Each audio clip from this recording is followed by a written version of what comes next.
This is the Wrestling Inc. podcast. I'm Glenn Rubenstein, joined as always by Mr. Raj Giri. And today is Wednesday, December 20th, 2017. We're talking about SmackDown Live from December 19th, 2017. Our guest today, Chris Featherstone, who writes for Wrestling Inc., is joining us. Chris, how's it going? It's going well. I have my XFL 2001 shirt on. Chicago Enforcers ready to rock and roll. Nice, man. Nice. Only a matter of time, you know, in a little over a month, we'll know the news about the all-new XFL. It's time to shake things up again, as Vince McMahon would say. Or the UFL. Right. Yeah. Not as good of a name. Or the UR. XFL is too tainted. I can't see them using it. Tainted in an awesome way. I mean, that ESPN 30 for 30 really drove home. It was what a failure it was. Yeah, I interviewed Rob Smart on my show last night, and he had some really good insights on it. Oh, wow. Where can everyone check that out? That actually sounds really... Pancakes and Power Slams. It was 299 episodes. Next week will be 300, and he had some really good stuff. Check it out, Blog Talk Radio. Just Google Pancakes and Power Slams. They'll come up on Google. Wow. Awesome, man. So let's talk about SmackDown for last night. The fallout from Clash of Champions. I don't know. Am I wrong that I was expecting a little more? I mean, we did have some moments last night. I will say that. Some very, well, there was at least one really cool moment. But opening up the show, we had a long pop for Daniel Bryan and Shane McMahon coming out to the ring. Yeah, Shane walked off, told Daniel sort of good luck with the show tonight. I don't know. Chris, what do you think of this drama between the two of them? Well, one, there's so much different rumors and stuff about it as far as can it lead to a match and, what is it going to lead to? Of course, we know that Daniel Bryan's not necessarily cleared at the moment by the correct doctor. So, it's right now it's just kind of in limbo, until there's something that we know about Daniel Bryan. We saw on SmackDown that he kind of got right out of that rogue referee thing and saying that, telling Kevin Owens and Sami Zayn I can fire you myself and so forth. So they kind of automatically went out of that on SmackDown to make sure, like, I'm not a rogue, authority figure, which I'm glad that they did do that. But it still kind of makes things convoluted in this whole thing. It just kind of makes it kind of weird. Raj, how you feeling about this drama between them? Well, right now they're going. I mean, Daniel Bryan hasn't been cleared, so they're doing the storyline as if he's not wrestling. I wonder if right now the ultimate end of the story is just them firing Daniel Bryan. Could be. I mean, it could be. I mean, where else do they really go with this? Or it just kind of gets dropped, and everything's peachy. So, yeah, I mean, with Daniel Bryan not being able to do anything physical, you're kind of limited. So, and I think that was one of the things with Clash of Champions is I think a lot of fans with the way, certain spots were going, people were expecting Daniel Bryan to, get physical out. And hey, he took that bump on Shane. Yeah. Right. But you know what I mean. The bulldoze bump, I like to call it. Yeah, falling on a person. Yeah, and he's not cleared. How on earth could he handle those stiff punches from Shane O'Mac if they were to have a match? Right. Concussion City. Well, you don't want to tease a match with someone that can't wrestle. So that's true. So yeah, I just feel like SmackDown. There's not anything incredibly interesting going on right now. So this and the Ziggler thing is really all they got. Mm-hmm. Yeah. And we had that backstage segment with Daniel and Sami and Kevin just saying, hey, guys, don't get too cocky about this. Shutting down any idea that there's even a faction forming between them or an alliance. So I don't know. First match of the night last night, Shelton Benjamin and Chad Gable versus the Usos in a non-title match where, of course, Benjamin and Gable won. But it doesn't mean anything because it wasn't for the belts. What did you think of this match, Chris? I think it was a solid match. All four of them can go. I think that Chad Gable was the MVP of Clash of Champions. I mean, he was amazing. And I always loved that rolling chaos theory that Doug Williams do. He's done it for years. That is one of my favorite finishing moves to watch. And it's even more interesting to see Chad Gable do it because he's smaller than Doug Williams. So it's always good to see him do that. And he doesn't most of the people who Chad Gable goes against is bigger than he is. So to see him do that, like he did on Clash of Champions was phenomenal. So I think, from athleticism alone, are phenomenal, but their charisma is as dry as a banana peel on a Sunday afternoon in the sun. I mean, it's terrible. And maybe they need a manager. Maybe they need something. I mean, I don't know what exactly they could possibly have to kind of bring more vitality in their characters. In the ring, they're phenomenal. Charisma wise, maybe put Gable on a mic more. That's what helped him and Jordan. Yeah. But other than that, it's like I like their music. Yeah. Got to bring the towel back, man. Gable needs that towel again. Yeah, I got to bring the towel back. Do something to really help them as characters because their reaction is so neutral. Remember back in the day, is used to call it the Charlie Haas pop, when it was just nothing. And I think they're kind of getting the Haas pop, just like, you're just there. So, of course, this is leading to probably a blow off tag team match. Right before the Rumble, most likely. Yeah. Tag team title match. It was a good match, but Benjamin and Gable need something to kind of bring life to their characters. Yeah, Raj, I know you talked about this before. I mean, the tag team division on SmackDown is all this talent in search of a story or an angle. It feels like week in and week out. Yeah, and at least right now they got a couple different tag team stories, right? Yeah. 3 if you count the Bludgeon Brothers and Breezango.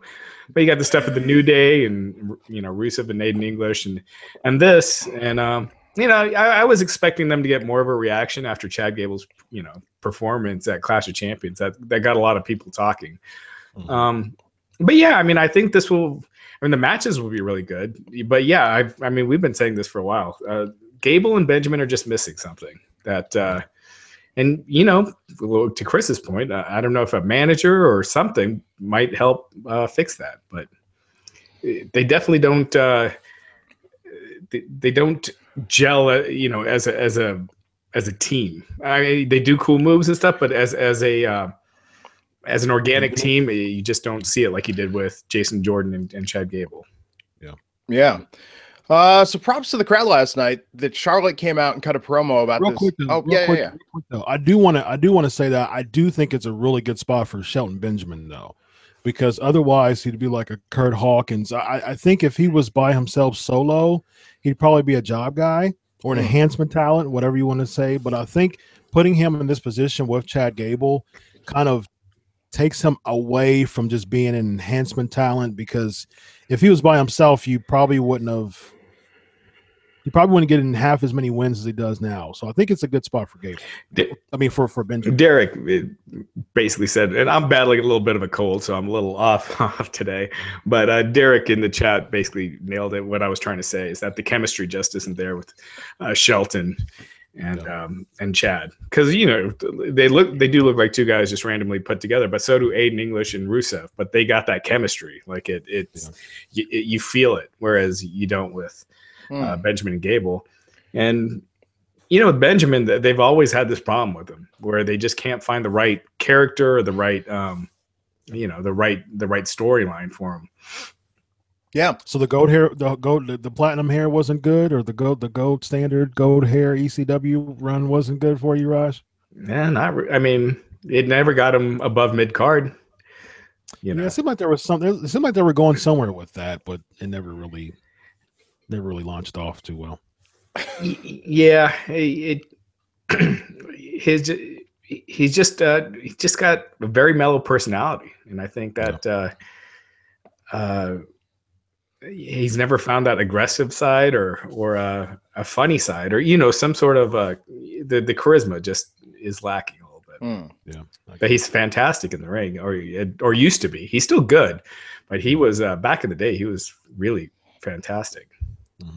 So Charlotte cut a promo last night about the Women's Rumble. Props to the crowd. They were with it, man. They were hanging with it the whole time.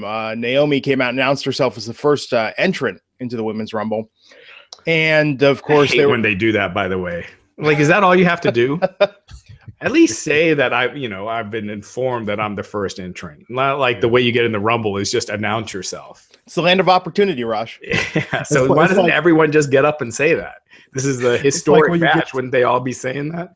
It's like it's like the 31st person that say that don't realize that they're the 31st. Yeah. Like, I am an entrant in the Royal Rumble. It's like, oh, we're already capped out, pal. It'd be like the Sid moment. Like, oh, really? Oh, my bad. Well, I guess next year. Didn't they do something like that last year? I seem to recall, wasn't it like Kurt Hawkins or someone tried to announce themselves and they were like, oh no, you have to have a match to win it. Yeah. They changed the rules as they want to with this. Just don't be the 31st person. Just don't be number 31. Although with the Women's Rumble, I think it's gonna be 20. It's looking like. Yeah, I can see that too. And they've done 20 women matches in NXT before. There was a 20 woman Rumble. You mean Battle Royal? Battle Royal, pardon me. So interrupted by the Riot Squad during all of this, which led to a match: Ruby Riott and Sarah Logan versus Charlotte Flair and Naomi.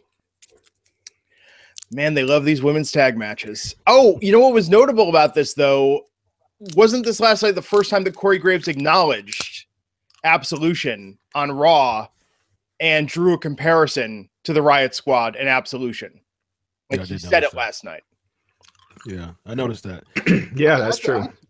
I tweeted during Clash of Champions. To me, just throwing in the Riot Squad on SmackDown still makes zero sense because there's no story that come behind it. But I say, and I still say, they could pull an audible and do this. I think if the Riot Squad was sent to SmackDown by Carmella and she was the mastermind behind the faction the whole time and used that to cash in her Money in the Bank, I think that would be a great way to make sense of why they just came up. I like it. I mean, it's better than no storyline at all, other than copying what Raw did. Yeah, right. Yeah. I just don't see any chemistry. We're talking about chemistry. I don't see any chemistry with the Riot Squad. I think with Absolution, at least you got Paige, who comes across as such a big star that it helps the people with her seem bigger. But you don't have anyone like that with the Riot Squad. I mean, Liv Morgan is just not there yet, and she's the one I think with the biggest potential. So yeah. Oh yeah, I mean, on Clash of Champions, we would mention this in one of our conversations about it. But with her look she was rocking Sunday night, I mean, she looked like a superstar, like $1 million compared to the other two. Who, Liv? Liv, yeah. I just think she, needs a little work on the promos and in-ring stuff. But I think it's something about her. It's not even just it's not just looks, because when it comes to Absolution, I think Paige stands out. You know, even though Mandy Rose has that, supermodel look, but there's just she has a certain charisma about her. Well, I think the biggest thing is Paige has been heel before. She's been a really good heel. Mandy Rose was a heel when she was doing live events. Cyan Deville was a heel, but with the Riot Squad, all three of them were baby faces in NXT. So you have all of these three baby faces who kind of are trying to still kind of hone in their craft as a babyface. You get thrown on SmackDown as heels. You have to change everything. Those are cadences and things that you have to pick up as heels that you can tell that Riot is kind of doing it because she's been in the Indies for a while. So is Sarah Logan. But Liv Morgan, she's a performance center girl. You know what I mean? So she has to understand. I think her missing link is the fact that she's not really understanding the cadences of being a heel. She's just still Jersey girl, type of look to her that needs to change. And I think that those are just, intangibles that you have to learn. Sarah Logan looks really uncomfortable on the main roster right now. Like her promos, she's stumbling on her words.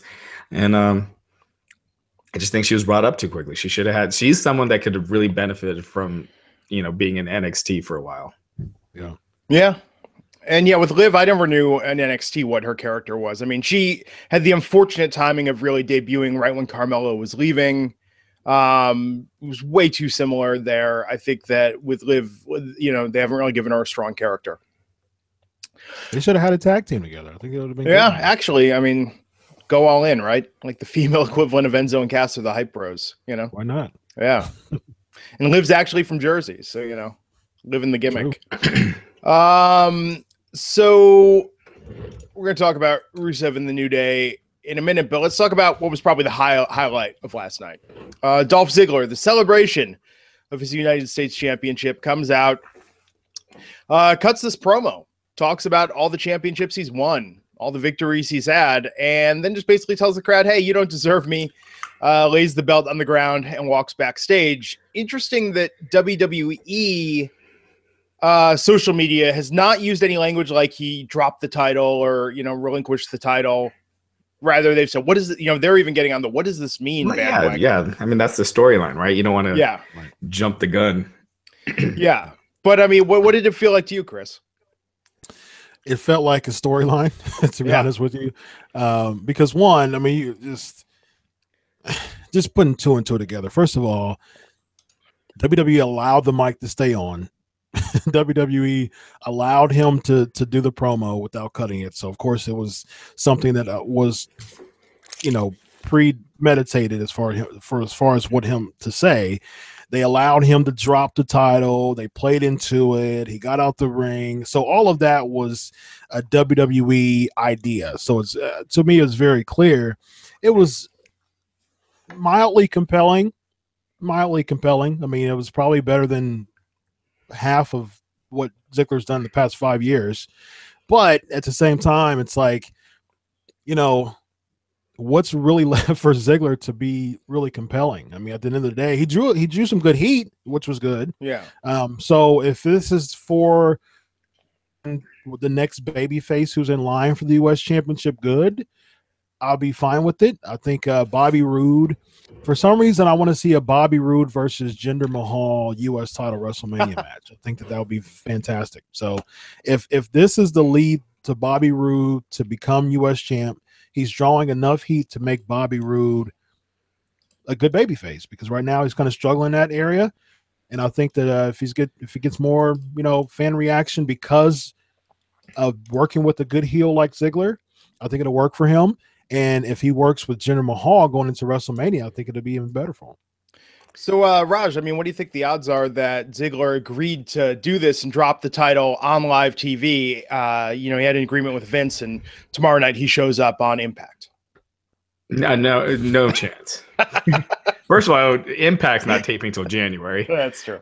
So, no. First of all, how often does WWE let someone leave with the title? No, I don't. I think there's been once, maybe Trish Stratus, where they willingly did it for her retirement. Under Blaze, where they forgot she had it. Yeah, I mean, this is obviously a storyline. I mean, there's no question about it. Now, where they go with it, that's always been a problem with WWE, is when they do have an intriguing storyline, the follow-up usually hasn't been that great. Now, this kind of reminds me of, on a much smaller scale, what the Ziggler thing is that the CM Punk thing where his contract was up, and then he ended up winning the title. And there's so many different ways you could have went with it, but instead they had Punk come back 2 weeks later on Raw and then just drop the title at SummerSlam. So I totally think Peter bringing up Alundra Blaze did, but that was more them just getting rid of the division as well. But what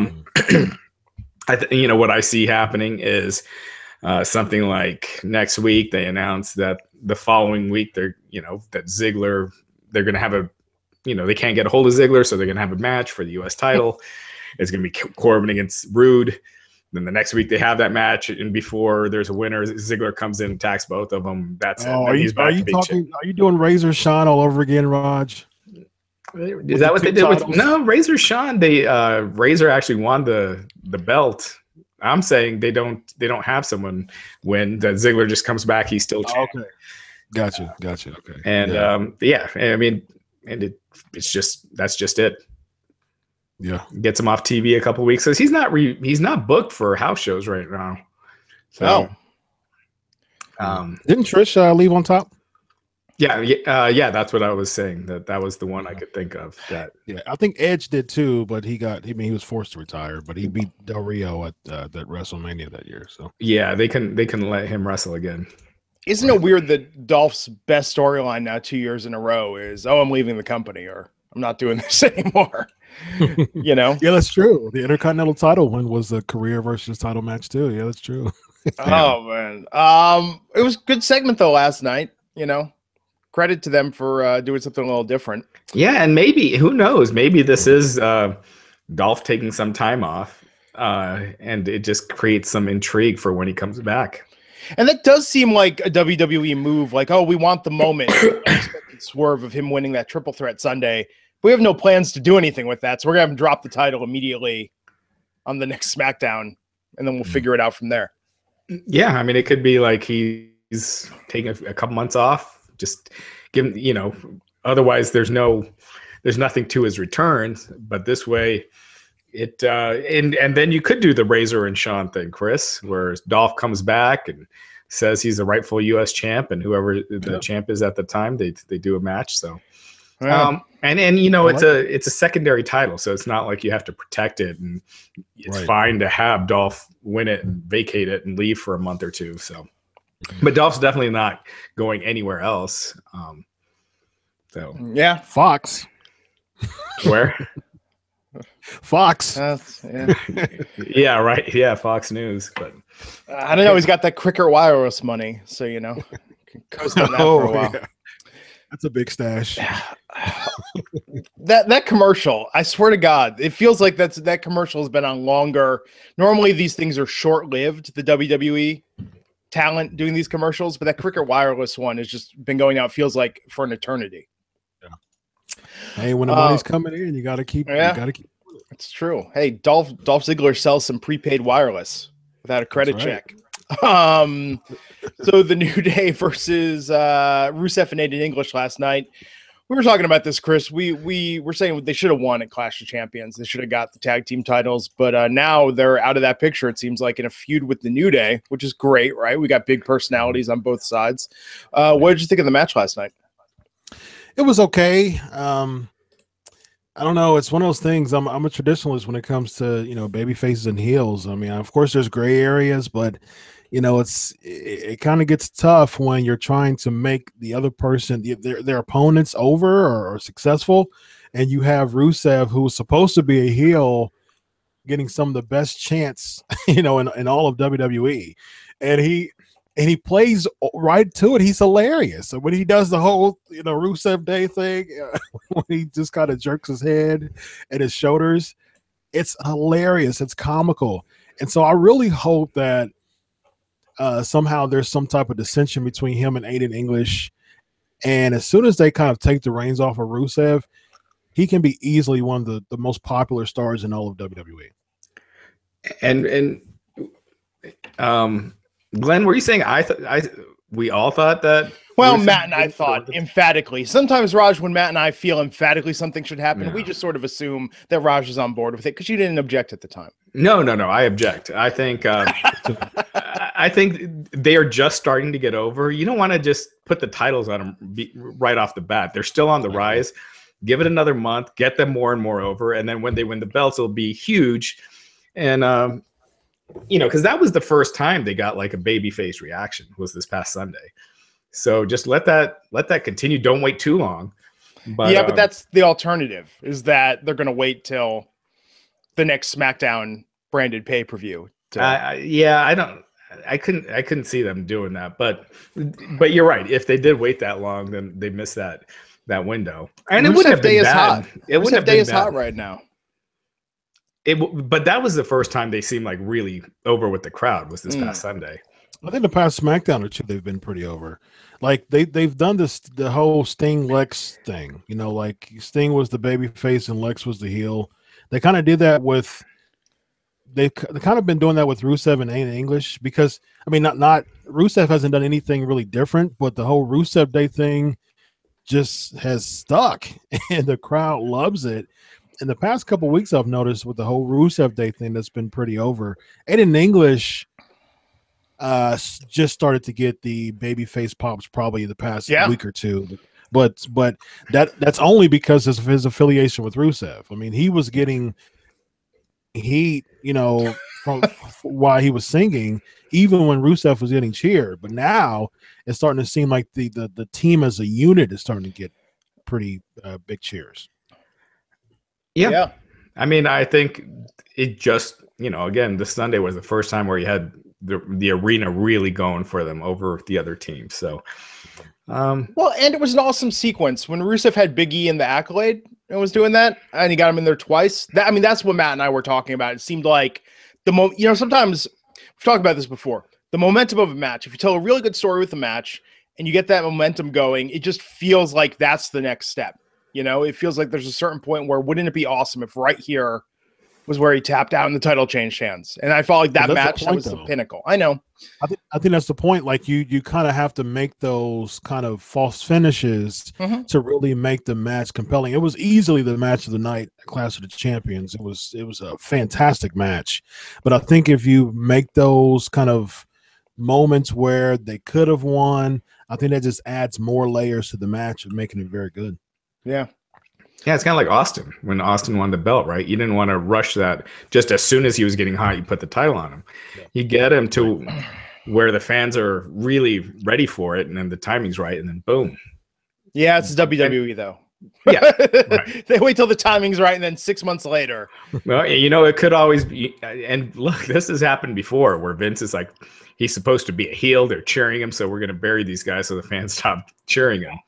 And they've done that before. I hope they don't do that because you get the feeling like there's something special there. But yeah, they did that with Joe. But he came out when he made his return a few weeks ago. He got a bunch of cheers, got a bunch of Joe chants, and his first promo was burying the crowd. Same thing with Rollins when he came back. I think that was a terrible idea to have him just turn on the crowd like that. He could have just been one of the top baby faces. Now he's still trying to struggle to get his traction, as a Raw superstar. When he came back from his injury, he cut the promo to just bury the crowd. I'm like, oh, that was terrible. That was a terrible decision. Yeah. Yeah. Well, an opportunity there. So last night, Jinder Mahal teamed with Kevin Owens and Sami Zayn versus AJ Styles, Randy Orton, and Shinsuke Nakamura. Hey, if you weren't sick of these matchups after Clash of Champions, what if we put them all together in one match and had the Singh brothers ringside? Chris, this match do anything for you last night? No, not at all. Especially from the controversy that happened at Clash of Champions. It's like you get this big fast count and immediate go-to thing from that, a 6-man match as if nothing happened. So it's like, that's as we're agreeing with it, the common thread of this conversation here is the inconsistencies within the WWE creative and the programming that just kind of leave people kind of, high and dry as far as just given the opportunity and the time to invest in an angle. I mean, we just saw that with Triple H and Braun Strowman. Like, nothing happened. We saw it with Mojo Rawley and Zack Ryder. You have the turn, they have the pre-show match, and neither of them appeared on SmackDown. So it's like all these absolutely no sense. Think about that. Like, yeah, and that was a hot angle Sunday night. Credit to them, despite everything they did to bury that storyline with all those promos on social media, not even on SmackDown. The crowd was surprisingly into Mojo versus Zack. Mojo's music was terrible, though. Yeah, but the crowd was into it, man, for a kickoff match, and then nothing last night. Nothing. And Sunday night, Sami Zayn pinned Shinsuke Nakamura. Last night, he pinned Orton. Did he pin Orton? Yeah. In the roll up. Okay, so last night they pinned Shinsuke. So on the SmackDown before, I think it was still Sami pinning. That's right. That was Owens pinned Nakamura the SmackDown before. Okay. Yeah, and then last night the other team wins. Just back and forth. And I think Orton is owed a victory, so maybe they'll do another variation of this match next week. Or Jesus Christ. And putting Jinder in there, like, no storyline explanation for this. The Singh brothers get involved because, hey, You're paying them. They got to do something. This was just so random last night. Again, this is to what you guys were saying just a couple minutes ago, where if you had to pick the people coming out of Clash of Champions with steam, I think it'd be, you said the Bludgeon Brothers, Mojo, Rusev Day, and Kevin Owens and Sami Zayn. Yeah. And all of them, either two of them didn't appear at all on the show, and the other two lost. So, it's like not following up on that momentum at all on any of the Bludgeon Brothers didn't appear either, did they? No, yeah. So that's what I meant. The Bludgeon Brothers and Mojo didn't appear, and then Rusev Day and Sami and Owens lost coming off of Clash of Champions. So, I mean, it's absurd, and to do that last night with no story in the main event, given that these two guys have, Owens and Zayn have had such a story, they should have added some additional stipulation, something where Daniel Bryan was annoyed with them and wanted to punish them in some creative storyline way. I know this is kind of a dead zone, because next week, Tuesday, although they're in Chicago both nights next week, they're doing live programming the day of Christmas or the day after Christmas in the case of SmackDown, but why not just at least try to make it seem like this was anything other than, let's just put them all in a match. See what happens. Yeah. This you remember back in the day when the post pay-per-view shows were like super hot, and this just felt like another show. It just felt like everyone's just kind of going on a treadmill. There's no real end in sight for any of these storylines. Or there's really only one storyline outside of Ziggler, and that's the Shane Daniel Bryan stuff, and that's just going to be a slow jog for the next few months, I think, because that's all they got. They're not putting any effort into SmackDown, or bringing some people up, because SmackDown their roster is so depleted after they've lost Cena and after the last draft that they did. Yeah, it's unfortunate. I think SmackDown, God, even the other night, I know we didn't talk about it because we're doing the podcast, but did you guys go back and watch Talking Smack from the other night after I saw it. Clash of Champions? No, I read up on all the stuff that happened on it. Not to beat a dead horse, but again, you do that. That was interesting. It was like, that's the storytelling piece that SmackDown has been missing. And if you look at this year, I feel like, it's not just internet fanboys that are complaining about this. SmackDown could do a show like this, but for the fans that are caring or invested, having that half-hour companion piece or 15-minute companion piece, what it became, gave some much needed gravitas and momentum to the series, because otherwise you're just random dudes out there having exhibition matches 9 times out of 10. Well, it goes back to the inconsistencies, because it really seems as an amazing of as a performer that AJ Styles is, it just seems like he's a non-factor nowadays. Like it doesn't seem like maybe it's his gender feud, perhaps. I don't know what it is, but it just doesn't seem like he's as hot as he was. I would say probably mid last year, because late last year he was feuding with Dean Ambrose, and that was just not a really good feud for me. But it just doesn't seem like he still gets the cheers, he still gets the AJ Styles chants, but it just seems like there's something that's really missing with him as far as just being just a really top guy feel. And I think with the inconsistencies in the SmackDown kind of booking and programming, you're not giving the fan a reason to tune in to watch AJ Styles right now. Yeah, I agree. He's been kind of on the back burner pretty much since WrestleMania. Like, he's been, that U.S. title feud that never really peaked with Kevin Owens, the Jinder stuff, the Baron Corbin stuff. It's been, he's been kind of a non-eventful year for the most part. And now that he's world champ, he just feels like he's still just there. They need a hot feud for him. And I keep saying this every week. But Finn is doing nothing on Raw. If you had him come to SmackDown, and you could have something hot there and give SmackDown a spark with Finn feuding with AJ, and Finn bringing up that he beat AJ on that pay-per-view a couple months ago. And why not have Finn heel? Why don't you bring Anderson and Gallows over with the SmackDown with them too? Absolutely. I think that'll be a great feud. Anderson and Gallows, they're not even Right. They weren't even, on TV last week. Week before, they were in that backstage segment with Titus Worldwide. So Yeah. it says where their career is headed currently. Yeah, why not bring them over to SmackDown? Raw's got a lot of people they're not doing stuff with, I mean, every real marquee person, that would be on the front of a Royal Rumble poster, for the most part, is on Raw. That's a good point. None of the only one you would say SmackDown really is Randy Orton. Yeah, well, but that's the way they do posters, though. But that's who they see as their big stars. Yeah, and they're the ones that get the choice, placements at Mania. Oh man, well, after Vince sells to Disney, some things will change. Yeah, once he cashes out.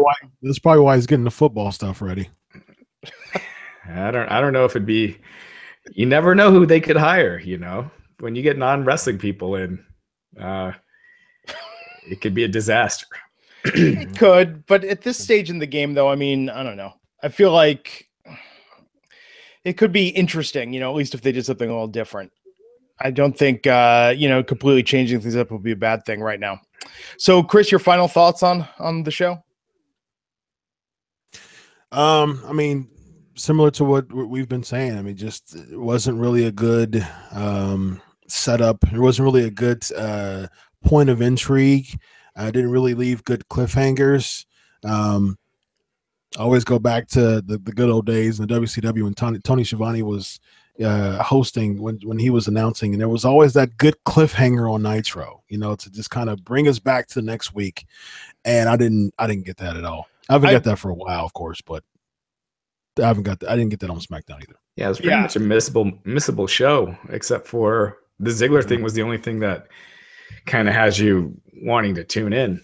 And like we said, the post pay-per-view show is supposed to build for the next month or two, and I felt like this is just everything is just kind of it's just a slow moving treadmill.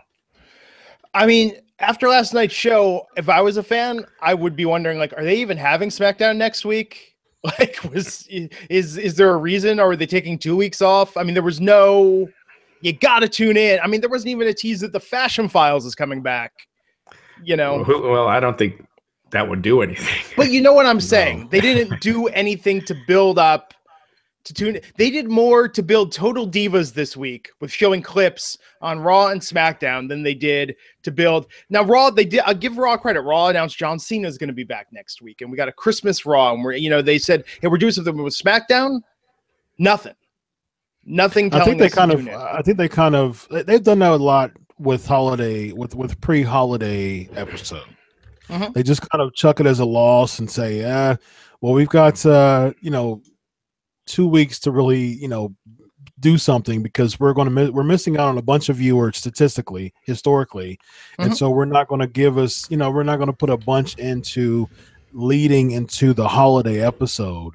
They've been very consistent with that. I went to the 4th of July episode here last year, and I think it was a Raw. I think one of the matches was like Titus O'Neil versus Rusev, and they were both dressed up as like Titus O'Neil was like, he was dressed up like a big tall Apollo Creed, and it was terrible. It was so bad, and it was one of those things that WWE, they have the episodes on the holidays, but I think they realize that statistically you lose so many viewers. Why even set up for it? Yeah. Usually it's the following week. That's the big where they really start the big build for the Royal Rumble. Right. I think, though, if no one's watching, if they feel like no one's watching, that's an opportunity to try some different stuff, to just have fun with it. Why not declare that the day after Christmas it's going to be an all Rusev Day edition of SmackDown? Or just do something silly or stupid. They do try to have fun with it, but it's usually corny humor with Santa Claus getting hit by Alberto Del Rio. Oh, I am positive next Monday on Raw, I think there's going to be another Santa street fight. Yeah, I'm sure we'll probably see Gallows and Anderson back in some sort of Christmas Miracle on street, whatever they call it. 34th Street. Yeah, Miracle on 34th Street fight. No. Oh, good Lord. Okay, so enough about SmackDown last night. Dean Ambrose is injured. Raj, this is legit?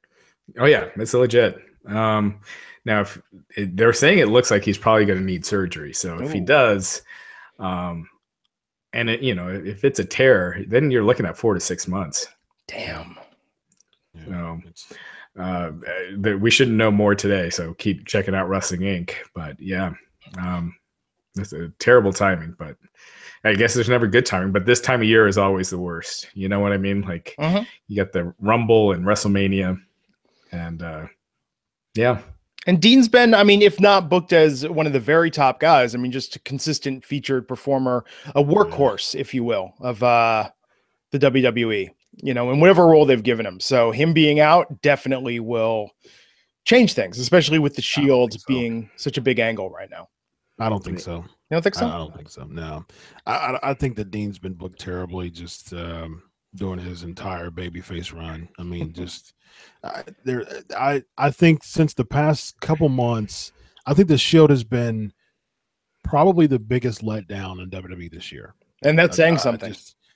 Yeah, I mean, because there was the reason why I said it was the biggest letdown is because it was built up so strongly. It was the centerpiece of TLC. It was one of the features on Survivor Series, and you the weeks before that you had the hug it out angle with Rollins and Ambrose, and you had all of this intrigue leading into the Shield moment, and Rollins got the now most. You have Reigns got the most. And now Reigns, and even that they had an opportunity to bounce back on that. But not only do you have the Shield nowadays, that's just hardly any comparison to the Shield before, because they're not dominant. They don't come out as a unit a lot, just randomly and attack people. And then after that, you have Dean Ambrose, who doesn't even wear his vest anymore. He wears his little body shirt.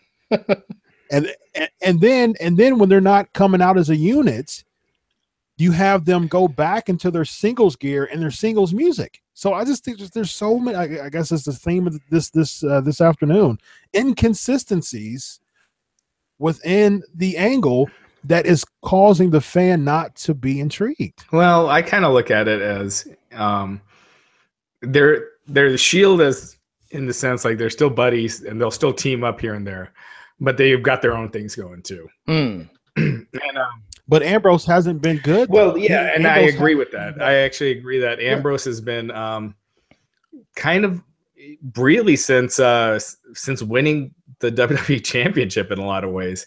In that feud with AJ, when everyone just wanted AJ to beat him, and he's just been kind of cold. He's just been kind of there. People like the stuff with him and Rollins because that Shield nostalgia and the Shield stuff. But I agree. I think this might be an opportunity for Ambrose to really come back and reinvent himself and do something different. Change that gear, because that just screams mid card. It doesn't scream top guy. And he doesn't look like a superstar with what he wears now. And just change it up. Maybe come back as a heel. And I know people say. And it's true. I say a lot of people should turn heel. And I think a lot of that has to do with WWE has a problem writing for baby faces. And they write this bad dialogue that doesn't help them at all. You see it with Rollins. You see it. You saw it with Ambrose when he was champ. Whereas with heels, they give him a lot more free reign and stuff, opportunities to do more and enhance their character. Whereas baby faces, they stifle them. I think part of the reason why, though, is Vince McMahon, based on everything that we read about him and how he is backstage. I think that Vince is kind of a dick and enjoys other people. And I think that's why Vince likes heels more, because that's more his thing. What he finds funny, what he finds interesting. I think that's why. I think that Vince can't relate to a baby face. So he goes to these tried and true stereotypes. Not according to 80s wrestling. I mean, right. Well, his most successful periods were, under Hogan and Austin and The Rock, all baby faces. But but I agree. Like they write for the heels a lot better than the baby faces. With these over scripted promos, the baby faces come off as lame more often than not. Yeah. In fact, that might be part of it, is that when they're writing for the heels, they're doing their own thing. And when they're writing for the baby faces, they're like mocking almost, probably what they hear from a lot of the guys backstage. There's sort of a cynical view, especially if you look even how they booked it, right? I mean, it's like you have a lot of, look at Jinder being, heel champion. It's not like it was in those golden days where, well, certainly not the 80s, but the dynamics have really, really changed. And I think that what they think the audience wants to see are more the heels, or we've described it before, even like with what they do with Roman, where it's that sort of Fonzie, Han Solo, like anti-hero idea where, he can make those quips and the like, but I don't know. Well, I think he probably noticed that with Austin, how successful Austin was playing that anti-hero, character. I think they really kind of changed the tide of just the baby faces. What year was it that Vince McMahon had that promo before Raw, talking about there's no good guys and bad guys? 97. Yeah, I think it was 97, wasn't it? Yeah, we're not going to insult our audience, which funniest thing in hindsight now, we're not going to insult you anymore. Yeah, Jacko being 14, bringing up exactly what my point was. Look at Sami Zayn. The stuff he was saying as babyface and just sucked. And then as a heel, he's been great. He's allowed to show a lot more personality, whereas the stuff you're given with the babyface stuff, you're not shown that. They just don't. They write for all the baby faces the same. It's that same verbiage. And cookie cutter. Yeah, and they're kind of like recapping the whole storyline every time that they're in, and here, this is what happened last week. Let's go to the screen. And, yeah. Super, don't have Justin LaBar here to do the impression, but I want to know, how much of Sammy's shtick and dance and movements, how much of that was Vince, and did Vince act it out for Sammy what he wanted him to do? Sammy said that that was all Vince's idea. Yeah. So I'm sure.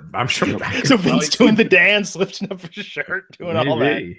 Yeah. Yeah. He said he was uncomfortable with doing that for a while, actually. Oh, because he said that Zayn said that his goal for a while was actually to be like a Ricky Steamboat. Like he wanted to have his entire career as a babyface. And so when he had that conversation with Vince, he was just kind of like, I'm not sure what to do here. And Vince was just like, hey, just go all out. Just be more annoying, as what you do. Yeah, he said, take whatever the fans liked you for and make it really annoying, So it's like, do the same thing, but exaggerated. So the stuff they loved before that they hate, and he's done that great. Yeah. So he's doing the yup last week, and he's lifting his shirt. I thought he's just hilarious. Speaking of stuff that Vince may or may not have had a hand in, Naomi last night calling the Riot Squad chicken heads. Did you guys catch that? And the crowd chanting it and thinking, does Vince know what that means? I don't think Vince know what Lego mean either. What's chicken head? I don't know what that means. Chicken head? Oh, that was the Chappelle show. Well, Chappelle show made it famous in that one sketch, the I Know Black People sketch. I think the nice way they described it was a fallacious woman.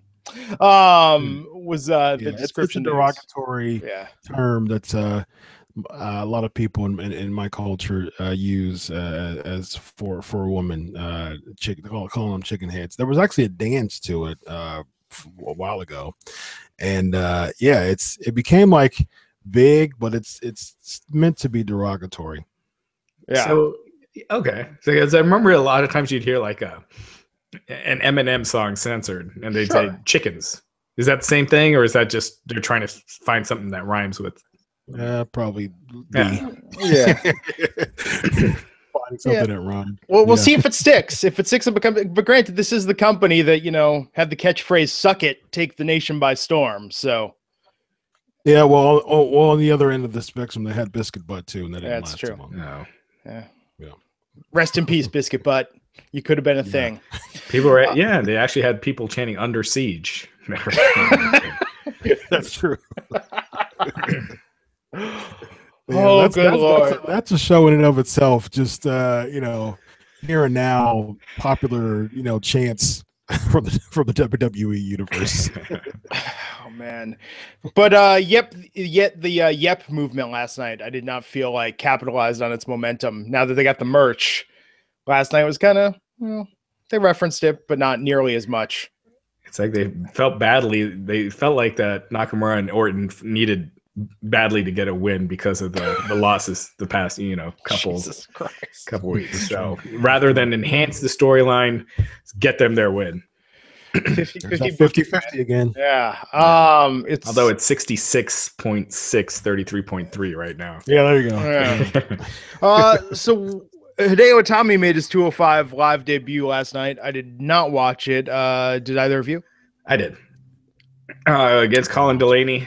It was fine. Hideo, he had the surgeries. He doesn't look near the physical shape that he did before. Hopefully he can, I don't know how bad his shoulders still are, but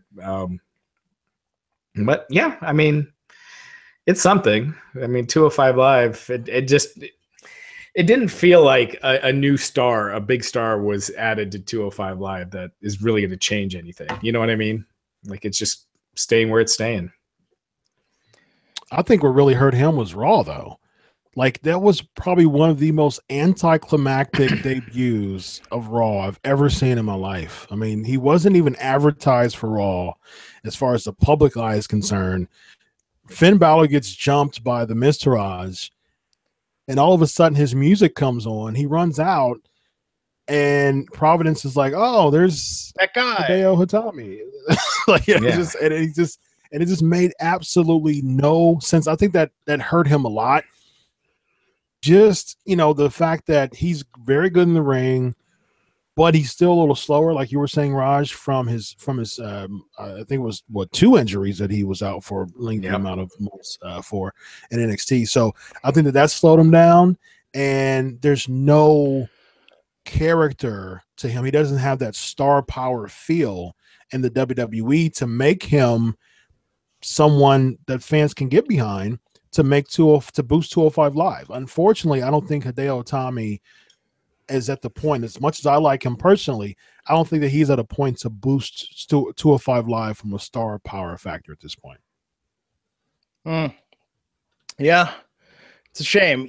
I know we don't talk about this very much. Normally when we talk about wrestling merch, it's kind of how lame a lot of it is, but I swear to God, Hideo Itami had the coolest shirt of anyone in NXT for the longest time. I feel like they failed to capitalize on that potential of those Go-Go Hideo shirts. So what's up with Kalisto? He got hit with a water bottle? Yeah, it was crazy. Like, when I was watching it, I thought it was from one of the wrestlers, like, because you saw him on the ground and then he just got chucked, and he sold it. So he sold getting hit by the water bottle. So if you haven't seen it, go to the site and check it out. But hopefully that fan got arrested, because that's just jacked up. He probably thought it was a plant and wasn't told about it. Yeah, maybe. Why my wife sold it. Yeah. It's like, well, I can't see a fan throwing a big bottle of water at me, so I might as well sell it. It must be coming from Drew Gulak or right. Anyway, yeah, the video's up on Wrestling Inc., so check that out. Cool, man. Anything else to cover this week before we take it home? No, I think that's it. Cool, guys. So, Chris, where can people find you on the interwebs? You can follow me at Chris Prolific, and also Pancakes and Power Slam show at Crave Wrestling. Got 300 episodes coming up on Tuesday. Special guests, and we also have some year-end awards, and it's going to be a lot of fun. Nice, man. Raj, what should people look for on the site this week? I think we got we had more of the Brandy Rhodes interview yesterday. We had more of the Jinder Mahal. We got Sanjay Dutt coming up, the rest of our Al Snow and Terry Funk interviews. So, yeah, a bunch of stuff. Cool. Sounds good, guys. So, little programming note, we will not be doing a show Christmas Day Monday. However, Raj, next Wednesday, we're back, right? Yeah, we're back next Wednesday. So an early Merry Christmas and Happy Holidays to everyone. Indeed. Absolutely. Final Wrestling Inc. podcast of the year, 1 week from today. Be sure to join us Wednesdays, 12 noon Eastern, and we'll talk about SmackDown and Raw while we're at it. So until next time, folks, have a Merry Christmas, have a happy holiday. I'm Glenn Rubenstein, and we'll see you back here on the Wrestling Inc. podcast. Take care.